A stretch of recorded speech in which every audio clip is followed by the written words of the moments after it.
Audio. Audio's rolling. Audio's rolling. All right, Hilary interview, take one. That just helps sync the audio and the video. Oh, did I mess it up? No, you're fine. All Yeah, right, you're good. I always see you do that. I like that. So I grew up in Manhattan Beach, which is in the LA area, and I grew up listening to K-Rock. KNAC was an old metal station in Long Beach, and every once in a while I would pick up 91X. I just always loved music, and I loved listening to the radio because the DJs always sounded like they were having so much fun, and they were like, "Oh, we're backstage," or we're, I've got this rock star in here hanging out, whatever. Not a big deal. And so even in high school, I realized that that sounded like the best job in the world. For me, I went to UC Irvine for school, and they still have this awesome radio station there that's all run by students. It's called KUCI, and I did like the training class there, and I got a freeform show. My first show was Wednesday mornings, 3 a.m. to 6 a.m. Oh, prime time. Totally, and it was 24 watts, so it was a 2-mile radius, basically the campus, but I could play whatever I wanted. And eventually I got a show during the day, and it was more of like a punk rock show, and I called it, what do you call it, Fear and Loathing in Orange County was the name of my show. And actually one of my roommates, college roommates, his brother was in Bucko 9, Jonas. I got to know like O from Fluff, and Fluff actually came up and in like 93 and played live on my college radio show. That's and awesome. like I taped it on reel to reel. I mean, and I would drive down to San Diego for shows and stuff and go see Bucko 9 wherever they played. So that was kind of my first, like how I got into the San Diego local music scene too. And then in 97 is when I got hired at 91X. Were you looking for a job? Like, were you applying to all other radio stations around California, or you just kind of, or San Diego was 91X like the target? You just like bullseye. Not really. I graduated college in 95 and got a job in Denver doing overnights on an alternative station out there.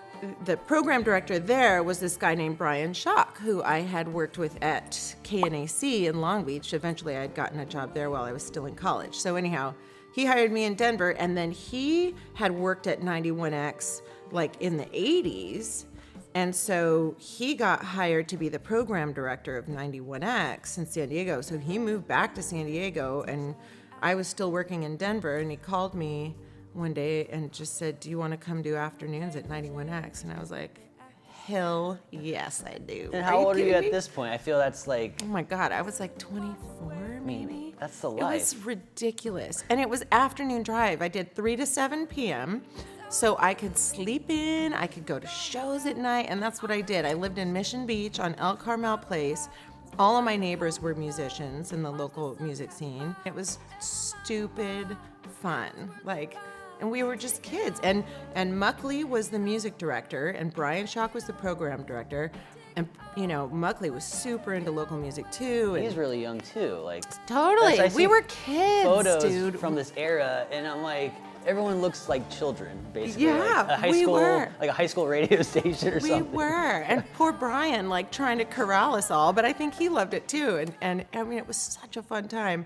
And that was when it was like Sprung Monkey, Get Him Out of Here, 91X played as soon as we got our hands on it. And Bucko 9, My Town. yeah. That felt so San Diego, that song. Yeah, it was just so fun to just be like cruising around town and hear our friends' bands on the air. And it launched their careers. Like Sprung Monkey, Bucko 9 had crazy careers, toured the world. And Unwritten Law, when Kalen came out, oh my gosh, that was like huge on 91X. So how important or how unique is it that 91X does have something like the local break segments, or even a 3-hour local show every Sunday night? Dude. So compared to other stations around the country, I think the local break is incredibly unique. The fact that we, the Loudspeaker crew and myself and Garrett all get together once a month and listen to a bunch of local music and pick a song and a local artist to play in regular rotation every day that month and highlight them on our social media and stuff.